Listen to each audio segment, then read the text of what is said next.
Muy buenas noches, mi nombre es César Caldas, soy médico egresado de la Universidad Nacional Mayor de San Marcos, con posgrado también con parte de la Casa de Estudios. Hice la residencia de medicina nuclear en el Hospital Almenara entre el 2009 y el 2012 y tuve la oportunidad de quedarme en el hospital justamente con la inauguración del primer equipo PET-CT que se estableció allá por el año 2014. Es importante recordar que la medicina nuclear en nuestro país tiene un legado de más de 60 años. Los primeros servicios de medicina nuclear en el Perú se establecieron allá entre la década de los 50 y 60. Y uno de los primeros centros que estableció el servicio de medicina nuclear justamente fue el Hospital Almenara. Entonces, ¿qué es lo que, cómo conocemos a esta disciplina de imagen dentro del diagnóstico como medicina nuclear? La llamamos así puesto que va a emplear sustancias radioactivas que van a ser introducidas al cuerpo y de una manera inocua, no va a producir un daño, ni va a producir ningún tipo de efecto colateral. Va a poder representar imágenes de estructuras que en condiciones fisiológicas o en condiciones patológicas pueden verse alteradas o enfermas. Entonces, como sabemos, las técnicas de imagen, de acuerdo al punto de vista físico, pueden dividirse en técnicas por transmisión, por reflexión o por emisión de energía. La medicina nuclear involucra justamente la emisión de energía, es decir, los radioisótopos son introducidos al cuerpo y estos van a emitir un tipo de energía. Generalmente son energía de onda gamma, pero también pueden ser eh, partículas, como vamos a ver en el caso de la tomografía por emisión de positrones, que es el punto de fondo. Entonces, la medicina nuclear es definida como la especialidad dedicada al diagnóstico, tratamiento y también investigación médica utilizando radionúcleos. Los radioisótopos vienen a ser elementos utilizados en la parte terapéutica o diagnóstica de un elemento químico. Por ejemplo, recordemos el yodo. El yodo 53 es utilizada por la glándula tiroidea para producir las hormonas T3 y T4, pero este yodo puede ser también presentarse de una forma radioactiva o inestable. Este es el caso cuando empleamos, por ejemplo, para tratar hipertiroidismo o para tratar cáncer de tiroides. El yodo inestable sigue siendo yodo 53, pero esta vez va a tener una masa atómica de mayor peso y vamos a conocer como yodo 131. Entonces, los radioisótopos son elementos de una familia que van a producir radiación o radioactividad. Cuando se aplican al diagnóstico o al tratamiento, se le conoce como radiofármacos. Por eso que vamos a ver en la mayoría de literaturas el radiofármaco dentro de determinada técnica de imagen de medicina nuclear o de PET-CT. Esta disciplina ha evolucionado a lo largo de los años gracias a que se han incorporado nuevos radiofármacos, pero también gracias a que ha habido mejoras impresionantes en la técnica de los equipos. Hoy en día, como ustedes pueden ver en la imagen, se puede hacer reconstrucciones tridimensionales, se puede hacer cuantificación de cuánto es el volumen o la carga tumoral que se encuentra en un determinado paciente, e incluso se puede hacer mapeos especializados para poder hacer una toma de biopsia o para poder realizar, por ejemplo, una radioterapia. Entonces, las técnicas han evolucionado de manera impresionante, a la par, obviamente, con la evolución tecnológica y la evolución científica que hemos tenido recientemente. Hoy en día se calculan más de 100 procedimientos disponibles. Hay procedimientos que son empleados con mayor frecuencia, como los estudios oncológicos y los estudios cardíacos, y otros estudios más tradicionales que a pesar de que no tienen el mismo número, sí, no por ello pierden relevancia, ¿no? Tales como los estudios de gamografía renal, los estudios de gamografía de vías biliares, que son técnicas de mucho rendimiento diagnóstico, y sobre todo cuando se han utilizado en los escenarios son de alta ayuda, tales así que están protocolizadas en muchas de las guías, por ejemplo, del manejo de enfermedades pediátricas relacionadas a trastornos renales, al igual que en trasplante. No, estas son algunas imágenes del Hospital Almenara. Los radiofármacos pueden ser producidos en reactores como es el caso en Perú. Nosotros tenemos un reactor nuclear, que es el reactor el RP10, que se encuentra en Guarangal, y cuya producción básicamente se da a nivel del tecnecio yo 131, tecnecio 99 metastable, y también pueden ser producidas en ciclotrones. Los ciclotrones son equipos más sencillos de manejar que un reactor nuclear. Los reactores en realidad son proyectos nacionales por su envergadura y utilizan barras de uranio 235 para producir la fisión a través del bombardeo de neutrones y poder obtener radiofármacos o obtener isótopos que van a ser utilizados en medicina.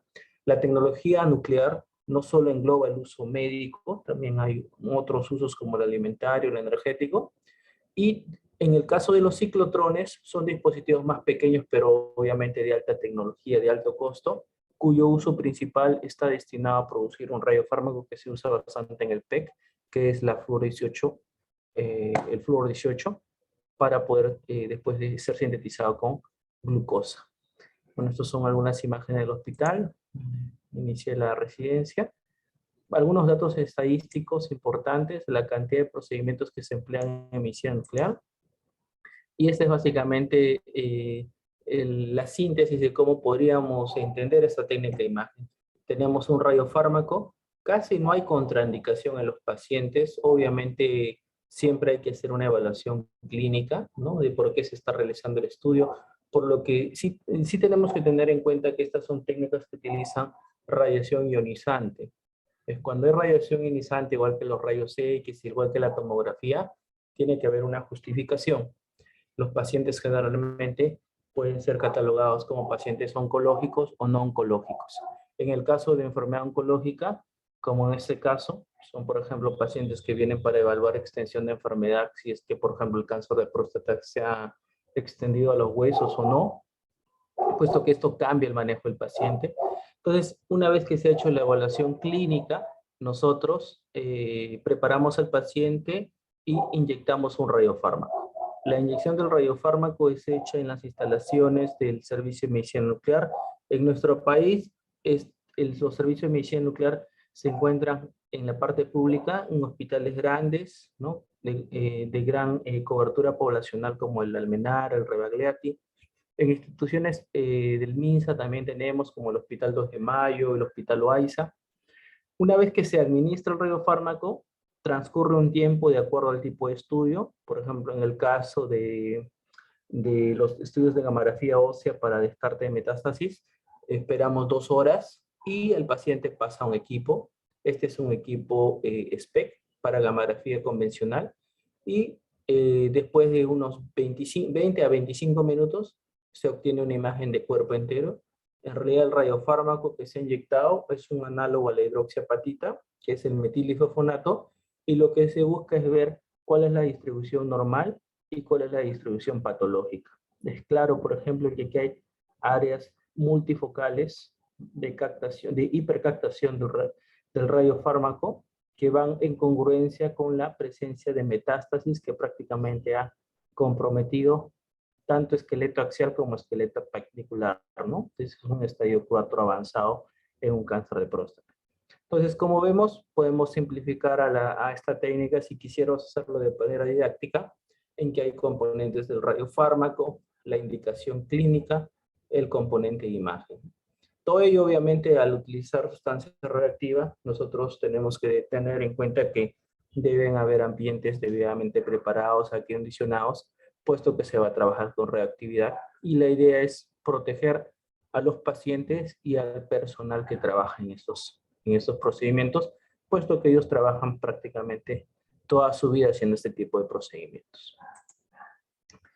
Aquí tenemos en síntesis todo lo que es la parte de adquisición. También, como habíamos comentado, existe la parte terapéutica. Hoy en día, digamos, el procedimiento estrella en cuanto a aplicaciones terapéuticas están relacionadas a la administración de yodo 131. Este es un legado que tenemos de hace más de 60 años, en que el yodo sigue siendo el radiofármaco estrella en cuanto a procedimientos terapéuticos, pero también se han incorporado nuevos radiofármacos de interesante aplicación Tal es el caso del radio 223, por ejemplo, para el tratamiento de metástasis ósea asociada a cáncer de próstata. Se ha involucrado hoy día en el lutecio 177 para el tratamiento de tumores neuroendocrinos metastásicos. Entonces, la gama de terapias, aunque no es muy amplia, pero los que se han incorporado tienen bastante importancia y relevancia clínica. Cuando nosotros administramos estos radiofármacos, es importante tener en cuenta que una vez administrados van a permanecer en el paciente un determinado tiempo. Generalmente es un tiempo bastante corto, puede ser horas, y en algunos casos como el yo 131 puede ir a días. Generalmente el tiempo que permanece se calcula en 8 días. Por eso que si la actividad que vamos a administrar del radiofármaco es para terapia con yodo 131, generalmente se da en condiciones intrahospitalarias, es decir, hay que hospitalizar al paciente en determinadas instalaciones debidamente adecuadas para que este no pueda exponer a radiación a su familia, ¿no? O a los que lo acompañan por haber recibido una dosis, ¿no? En el caso del diagnóstico, generalmente los pacientes mientras dura el procedimiento y cuando salen del procedimiento, la actividad, la tasa de dosis que ellos emiten es bastante baja, por lo que se puede hacer procedimientos en condiciones ambulatorias. No hay necesidad de internarlos, hospitalizarlos para hacer estos procedimientos. Todo ello es debidamente regulado. Nosotros tenemos en nuestro país, incluso para ustedes, colegas que están, estudiantes que están viendo la parte médica, todos estos procedimientos de diagnóstico, tanto de radiología como medicina nuclear, están normados. Hay una oficina técnica de la Autoridad Nacional, parte del IPEN, que regula y hace obviamente una inspección de que se cuenten con las licencias debidas. Entonces nosotros tenemos una licencia de funcionamiento que se renueva cada 3 años para el establecimiento, y también tenemos licencia de operador, es decir, los profesionales, los médicos, los tecnólogos, los enfermeros que trabajan en medicina nuclear o en radiología, tienen que renovar y tener una licencia vigente cada 4 años. Esto además de tener, obviamente, en el caso de los médicos, la especialidad, porque es exigido por norma, ¿no? Si hay algún incumplimiento, obviamente la sanción va a la institución y también al profesional que no está cumpliendo con lo debido. Felizmente todo esto está normado. Cuando ustedes tengan la oportunidad de visitar hospitales, van a ver que en los casos de medicina nuclear, prácticamente los establecimientos cuentan con este tipo de cumplimiento de normativa, que es importante tener en cuenta. Nos habíamos visto estas técnicas de imagen. Las técnicas que involucran, hemos pasado desde las imágenes planares hacia las imágenes tomográficas, igual que la tomografía computarizada, el PEC y el SPEC permiten detectar imágenes en 3 dimensiones, superando incluso a las técnicas de imagen planar. Y el fin es detectar alteraciones básicamente funcionales. A diferencia de los rayos X o la tomografía, el objetivo en medicina nuclear es detectar alteraciones funcionales, metabólicas o incluso moleculares que puedan complementar a lo detectado a nivel anatómico. Y en algunos escenarios incluso adelantarse. Se ha visto en determinados pacientes que aparentemente no tienen mayor alteración en un estudio tomográfico, pero cuando le hacemos el PEC encontramos ya la presencia de una alteración.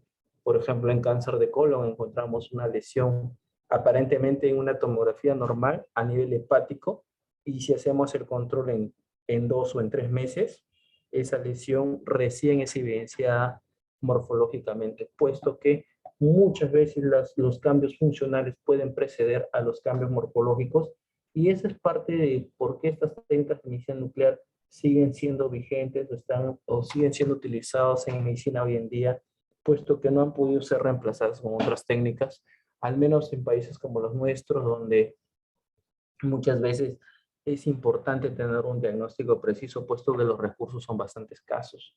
No tenemos a veces todo el arsenal terapéutico, entonces el diagnóstico preciso y adecuado es lo más importante para tratar una enfermedad, más aún si se trata del cáncer. Entonces, la parte histórica, desde los rayos X hasta el descubrimiento de la radiación de tipo gamma el fenómeno físico conocido como radioactividad, empezó allá por fines de 1800, más o menos en marzo de 1896, con el descubrimiento de los famosos rayos misteriosos que posteriormente nos enteraríamos que vendrían a ser los rayos gamma emitidos por fuentes de uranio. En ese entonces todavía no se conocía que el uranio producía o era un elemento que era radioactivo. El uranio es un elemento que emite radioactividad de manera natural. Entonces, fue a través de las observaciones de manera incidental que Henry Becquerel describe este fenómeno físico que fue analizado y posteriormente entendido y publicado en la comunidad científica por Marie Curie, en la cual se hablaba del fenómeno de radioactividad. Imaginen, para ese entonces todavía no se conocía eso, ¿no? Fue el 2 de marzo de 1896 que se descubrió los rayos gamma o la radioactividad como parte de un fenómeno físico que, al igual que los rayos X, rápidamente una vez descubierto, fueron utilizados para la evaluación médica. El descubrimiento de los rayos X y la reactividad por Becquerel y Marie Curie fueron los hitos más importantes para el surgimiento de esta ciencia. Esta es una autorradiografía, ¿no? Graficada en 1896 a nivel de los Pexblenda, que es en realidad el mineral o la roca que contiene el uranio. Esas son las primeras gamografías a través de la roca publicadas, ¿no? Marie Curie, como hemos empleado, como hemos descrito, fue la que describió este fenómeno físico. Y gracias al aporte del profesor George von Hevesy, un físico químico húngaro que trabajó en Cambridge, él describió un principio que es utilizado en medicina nuclear, que es el principio de el rayo trazador o el tracer principle, para describir que cuando nosotros administramos una sustancia radioactiva a un organismo vivo, este puede identificarse o distribuirse en el organismo vivo siguiendo una determinada ruta. Por ejemplo, en el caso de las plantas, pues recordamos el transporte de las plantas a nivel de los tejidos, como el floema y el xilema, para tanto el transporte como la excreción del agua.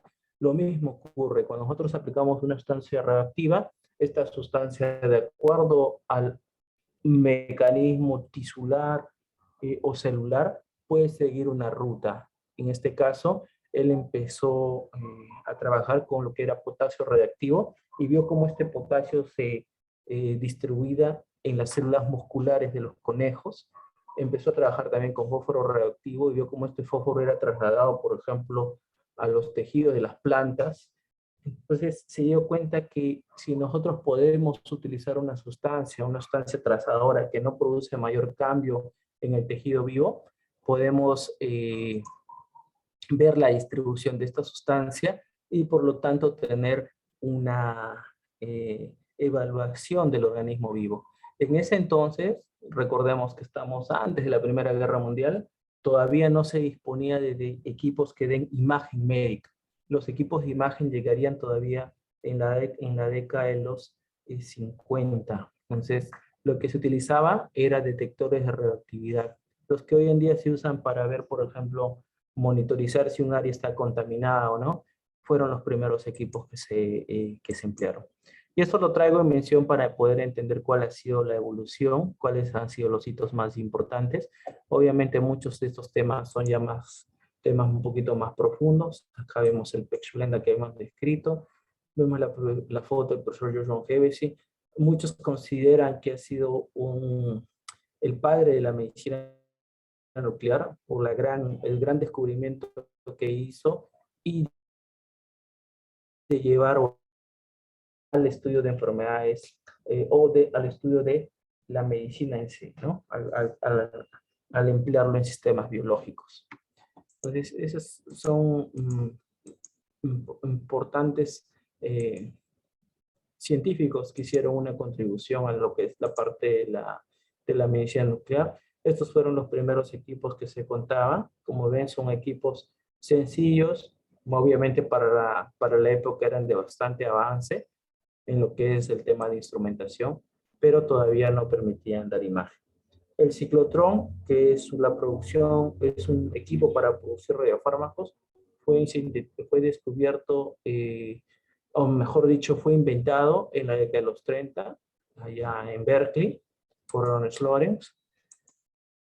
Y una vez descubierta el principio de la reactividad, una vez conocido el principio del trazador, numerosos científicos empezaron a trabajar bastante este campo. Recordemos que ya para la década del 20, entre la década del 20, 30 y 40, el tema de avances científicos, sobre todo por cuestiones militares, involucró mucho la investigación en temas de energía nuclear. Y indirectamente este gran avance también influyó para que se avance a pasos agigantados con cómo podíamos aplicar estos conocimientos en la parte médica. Entonces es así que se fueron estudiando todos estos descubrimientos. Por ejemplo, en el 36 se empezó a aplicar el fósforo 32 para tratar leucemias. Hoy en día ya no se usa el fósforo 32, pero fueron uno de los avances interesantes. En este cuadro resumen se puede ver cuáles han sido los hitos importantes, como por ejemplo el descubrimiento del tecnecio, el primer elemento artificial generado por el hombre. Justamente tecnecio viene de tecnetos, del griego artificial. Fue sintetizado en 1937 por el profesor Emilio Segre. Y vamos a ver, obviamente, una serie de hitos. George Seaborg, otro investigador importante norteamericano, que trabajó bastante con el tema del yodo. Fue uno de los científicos que más ha dado contribución también a esta técnica. Y vamos a ver numerosos descubrimientos interesantes y numerosos científicos que fueron investigando, ¿no? El uso, por ejemplo, del carbono 11 para estudio de fotosíntesis. Realmente es un campo apasionante para lo que es el estudio de la investigación. Como les comenté, hubo bastante inversión. La Fundación Rockefeller, por ejemplo, hizo donaciones interesantes en los primeros años. Nosotros todavía tuvimos que esperar un poco más, recién para la década de los 50, antes de entrar los primeros equipos aquí, ¿no? Glenn Seaborg en Estados Unidos. Y bueno, estos serán los aportes más interesantes, la contribución del proyecto Manhattan. Todas estas diapositivas las he compartido justamente con los organizadores para que puedan revisarlas, que el tema es bastante amplísimo, pero quería mostrarles cuáles han sido los hitos más importantes en el nacimiento de la medicina nuclear a nivel mundial, ¿no? Acá tenemos, por ejemplo, algunas referencias de los primeros usos de justamente estas técnicas, como el principio del trazar. Miren, en julio de 1952, cómo se empleaban a través de cuentas, ¿no? A través del papel milimetrado, para poder determinar si había o no la debida llegada. En este caso, un Geiger counter o un detector Geiger para ver la reactividad. Eran los primeros equipos, hasta que se inventa la cámara gamma allá por la década del 50 de 1956. Que fue una revolución en su momento para obtener las primeras imágenes, ¿no? Antes de la cámara gamma hubo un equipo que se conocía como escáner rectilíneo. Estas son las imágenes de una gamografía tiroidea, totalmente distante de lo que hoy en día conocemos, ¿no? Entonces, estas eran las primeras gamografías, gamografía pulmonar, en las proyecciones tradicionales. Esta es una gamografía, por ejemplo, de placenta. En ese entonces, recordemos, no había todavía ecografía y se trabajaba con un isótopo que también nosotros tuvimos en el Perú. Uno de los primeros centros pioneros en lo que fue hospital fue el Hospital Loaiza. Antes, en el Hospital Loaiza se trabajaba el IPEN, antes que obviamente surja el INEN, y ahí se trabajaba, el IPEN tenía un centro de medicina en la que se trabajaba con indio 113 metestable, muy parecido al tecnesio 99, y como no se contaba con ecografía, se podía hacer, por ejemplo, el caso de sangrado de tercer trimestre, se podían hacer estudios interesantes con indio 113 metestable, ¿no? Se trató de hacer fusión de imágenes también en lo que es la parte radiológica y gamografía planar, ¿no? Algo interesante también. La veía que van a poder revisar. Realmente el espectro es bastante amplio. Nos hemos sintetizado en la parte básicamente más resaltante, ¿no? Pero en sí es muy amplio este punto. Entonces ahora vamos por el tema del tiempo, vamos a las aplicaciones, a ver lo que es el PET-CT, justamente que venía a colación. Entonces la evolución de los equipos de PET ha sido desde la década de los 50 impresionante. Vemos las primeras, por ejemplo, en los casos de los estudios cerebrales, vemos las primeras imágenes, cómo fueron mejorando mucho. Miren, desde la década del 75 al 95, a la par con la evolución de las computadoras, las escalas informáticas, cada vez mejor. Vemos cómo se fueron desde imágenes borrosas o poco claras a cada vez imágenes cada vez más impresionantes, ¿no? Entonces, esto ha sido también una evolución en cuanto a la tecnología de los equipos. En el caso de enfermedades oncológicas, es importante recordar que la imagen busca detectar la enfermedad incluso antes que ésta pueda dar una traducción clínica. Si recordamos, las células cancerígenas se caracterizan por una reproducción alta que no tiene un control o se han perdido los controles de regulación del crecimiento celular, y se dice, esta es una curva interesante de Gompertzian en la que se grafica el crecimiento, por ejemplo, de tumores sólidos, en la que se habla de un switch angiogénico. Es decir, hay un crecimiento en función al tiempo y al función al número de células, y cuando ocurre este switch angiogénico, el tejido tumoral puede hacer una reproducción exponencial de crecimiento celular impresionante, ¿no? Acá hay un crecimiento todavía lineal, lento, pero una vez ocurrido el switch angiogénico, el crecimiento, la tasa de reproducción es impresionante. Entonces, la idea es poder diagnosticar en este umbral, en lo que es incluso antes de la detección clínica del tumor. Y eso es lo que buscamos en las técnicas de imagen.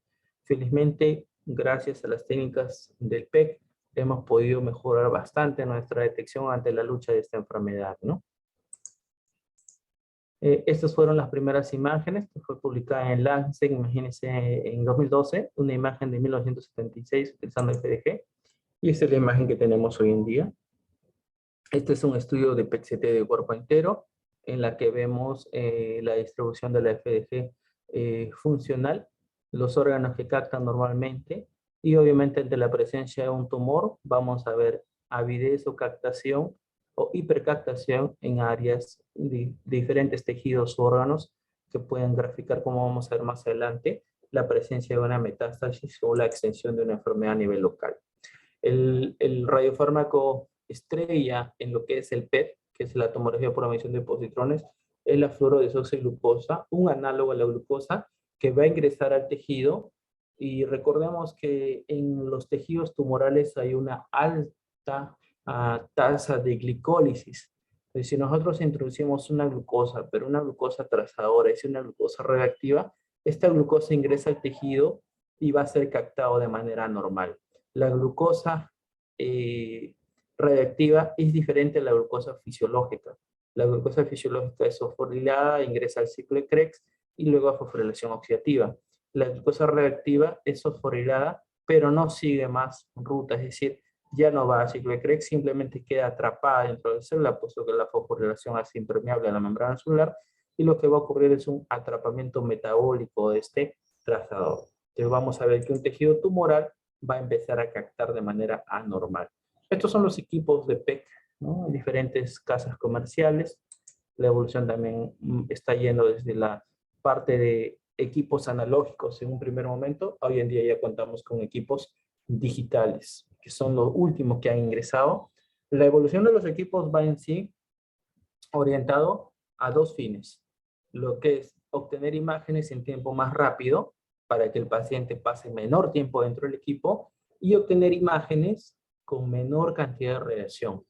Porque sabemos que en todos los procedimientos que utilizan radiación ionizante siguen el principio de ALARA, que ALARA se traduciría como lo más bajo cuán razonablemente sea posible. Es decir, utilizar la mínima cantidad de radiación.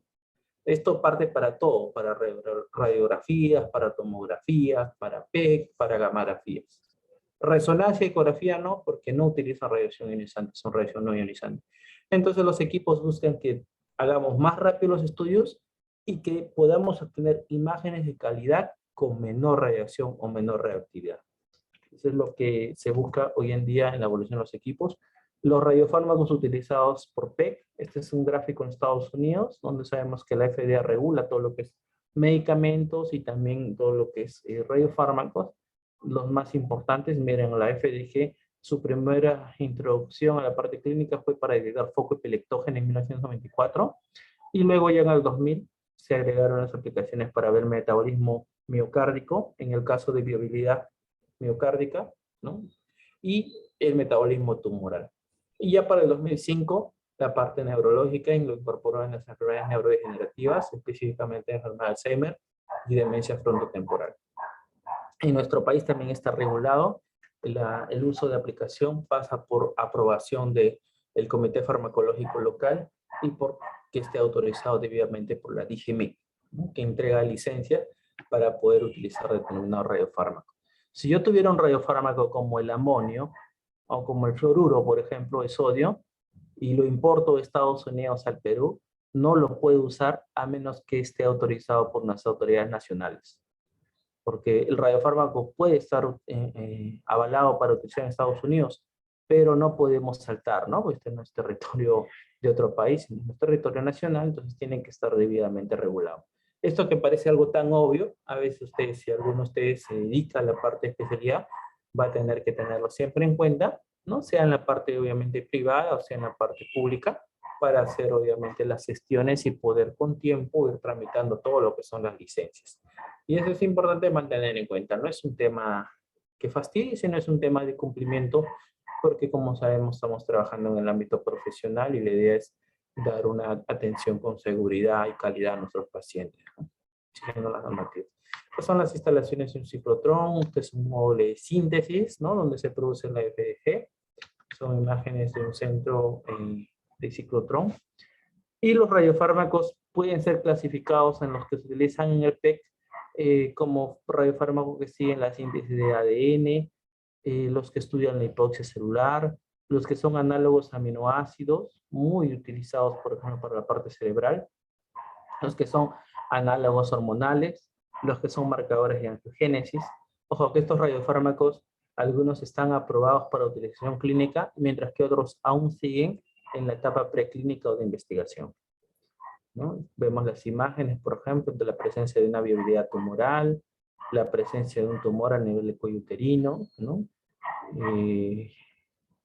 Vemos la presencia de análogos de aminoácidos ante la presencia de un tumor cerebral, que puede ser recurrente o local, la presencia de receptores hormonales, por ejemplo, para cáncer de mama, y también aquellos radiofármacos que utilizan el metabolismo óseo, que siguen precursores de catecolaminas, análogos de somatostatina o incluso aminas, tal como se grafican en estos gráficos, ¿no?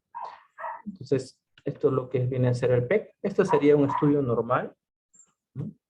Y este sería un estudio patológico, con obviamente una enfermedad bastante extensa, ¿no? Vemos que hay una lesión, una lesión sólida de bordes mal definidos con área de necrosis central a nivel del espacio prevascular en mediastino, que prácticamente está y muestra una mala interfase con los vasos.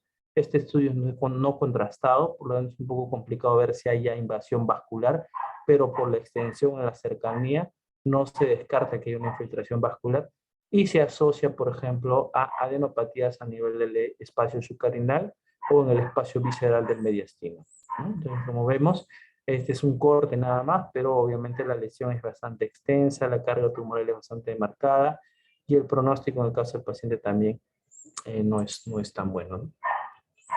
Lo mismo aquí vemos una lesión a nivel del colon sigmoides con una metástasis a nivel hepático, ¿no? Que es en estadio 4. Cuando se han utilizado porque recordemos que todas estas técnicas de imagen involucran una inversión, involucran contar con un presupuesto. Se hizo un estudio que se publicó en el JAMA, allá por el 2010, en la cual se utilizaron la aplicación de técnicas de diagnóstico por imagen y en 6 escenarios, en 6 tipos de cánceres, en este caso cáncer de colon, linfoma, cáncer de próstata, cáncer de mama, leucemia, cáncer de pulmón, y se vio que los estudios de diagnóstico por imagen representan hasta un 6% de lo que se gasta en el tratamiento de una enfermedad oncológica. O sea, el 94% va más en relación a, por ejemplo, el tratamiento u otras técnicas que no tengan nada que ver con diagnóstico por imagen. Aún lo que parece, digamos, uy, la tomografía es cara, uy, el PET es caro, si lo comparamos, por ejemplo, al tratamiento, este solamente representa la imagen per se, solo el 6% del gasto. O sea que es bastante bajo en promedio, ¿no? Y por eso que la repercusión, el cambio en el manejo es algo importantísimo, algo que juega a favor a lo que contrariamente se pueda pensar, ¿no? Uy, qué caro el examen, ¿en qué va a contribuir? Eso no es tan cierto, ¿no? Entonces vemos los costos, cuánto representaron en porcentaje, no ni al 6%. Esto obviamente son para los tipos de cánceres más importantes. Un estudio de costos, ¿no? En el diagnóstico por imagen, en los beneficiarios del Medicare, pacientes con cáncer, que se hizo un seguimiento, ¿no? En Latinoamérica, la incorporación de los primeros equipos PET-CT en el Perú ocurrió en el 2010 en la parte privada, en el centro PEC-Scan, donde también he trabajado desde el año 2015, y en el 2014 ya en la puesta en funcionamiento con los hospitales de Almenara y Rebagliati. Estos son los estudios de inversión que se hicieron antes de, obviamente, comprar los equipos. Más o menos se estima una demanda de más o menos 3.000 procedimientos anuales de PET-CT, que es de acuerdo a la población asegurada que tenemos, ¿no? Y el porcentaje estimado de uso de esa técnica de imagen, ¿no? Este es un equipo para investigación, un poquito. En el país todavía contamos con, de repente, bastante limitación para lo que es la investigación. Este es un equipo de PEC, SPEC y CT que se encuentra en Sao Paulo, en la Universidad de Sao Paulo. Tuve la oportunidad de visitar, en la que sí hace investigación. Estaba trabajando bastante con un análogo de lo que era melanoma, es decir, para ver presencia de células tumorales relacionadas a melanoma a nivel de las ratitas, ¿no? En las que se hacía el estudio. Y bueno, la investigación es importante también, muy importante, pero que todavía en nuestro país, al menos en las técnicas de PEC, no contamos con un centro de imagen propiamente destinado a este fin, ¿no? Entonces vamos a ir viendo los casitos. Estos son casos de pacientes que han venido. Este es, por ejemplo, un cáncer de la glándula gastroesofágica, ¿no? Con compromiso mediastinal, subcarinal y también con compromiso hepático. Vemos las imágenes. Este es un cáncer gástrico, como vemos, un cáncer que ha invadido los huesos, ha dado metástasis. Hay lesiones ganglionares a nivel de la grasa mesentérica y el compromiso óseo. Muchas veces que solamente se ven cambios o alteraciones en la densidad ósea, no se ven lesiones líticas, pero en el PEC ya se grafican, ¿no? Como infiltración ósea. Es un cáncer gástrico de tipo GIST. En el GIST, por ejemplo, no solo es para este viaje, sino también para monitorizar tratamiento con imatinib. Entonces, podemos emplear esta herramienta diagnóstica. Son casitos que he traído para la aplicación. Es importante, obviamente, como hacemos la evaluación no solo de PET, también tomográfica, siempre hacer un buen correlato clínico, ¿no? La presencia de un nódulo metastásico que pueda no ser visto en el PET, no pueda tener actividad aún, pero la presencia de esta lesión morfológicamente nos hace sospechar, ¿no? En el seguimiento de esta lesión también, asociada a los marcadores tumorales, y miren también había un nódulo en la parte temporal izquierda, ¿no? Que fue producto de una metástasis. Las aplicaciones que nosotros podemos ver son bastante amplias. Ustedes van a poder revisarlo. se ha dado ahí el compartir con los casitos de los pacientes oncológicos, un cáncer de vesícula biliar avanzado. No solamente los cánceres dan metástasis, sino también dan infiltración local a órganos o estructuras adyacentes. Eso es también importante tenerlo en cuenta. Las lesiones incidentales, por ejemplo, que se puedan ver en algunos órganos como la tiroides o el colon. Es importante también para ver si es que son o no lesiones tumorales. Y bueno, esas es algunas de las aplicaciones más importantes. Seguro que lo van a poder revisar. Obviamente el PET con FDG no es que todo lo que capta sea necesariamente tumoral. Hay que hacer un buen diagnóstico, un buen correlato. Las técnicas de imagen son muy importantes, pero tiene que hacerse una buena correlación, puesto que siempre hay que hacer los diagnósticos diferenciales, ¿no? Podemos tener, por ejemplo, lesiones infecciosas que pueden simular un tumor, ¿no? Presentamos con el grupo un trabajo interesante de tuberculosis en un congreso en Estados Unidos para lo que eran lesiones que aparentemente eran cánceres, pero que terminaron siendo tuberculosis, ¿no? Entonces, por ejemplo, un paciente de 33 años que se sospechó de cáncer con compromiso mediastinal a nivel pleural y por la alta prevalencia de tuberculosis, cuando se hizo la biopsia se reencontró una TB, ¿no? Se dio tratamiento y la paciente remitió.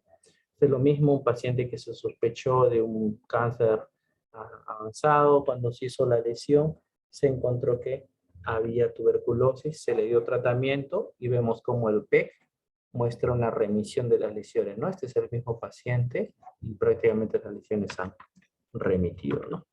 Bueno, estas serían las aplicaciones más importantes de lo que es el PEC. He compartido también algunos estudios de la parte de la experiencia oncológica peruana. Será justo para momento de revisar.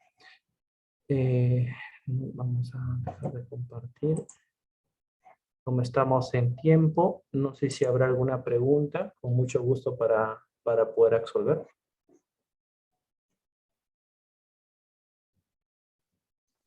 Sí, doctor. Por favor, los que tengan preguntas, escríbanlo en el chat, que lo leeré. Creo que es Salomé. A ver, Salomé, ¿alguna pregunta? Estamos justo ahora. Creo que el audio es para la pregunta. Sí, doctor, van a escribir y conforme ahí lo leemos. No, Misael, creo que no se escucha el audio.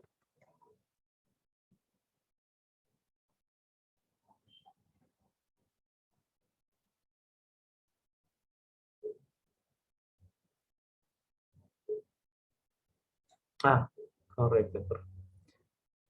Muy bien, entonces creo que no hay preguntas.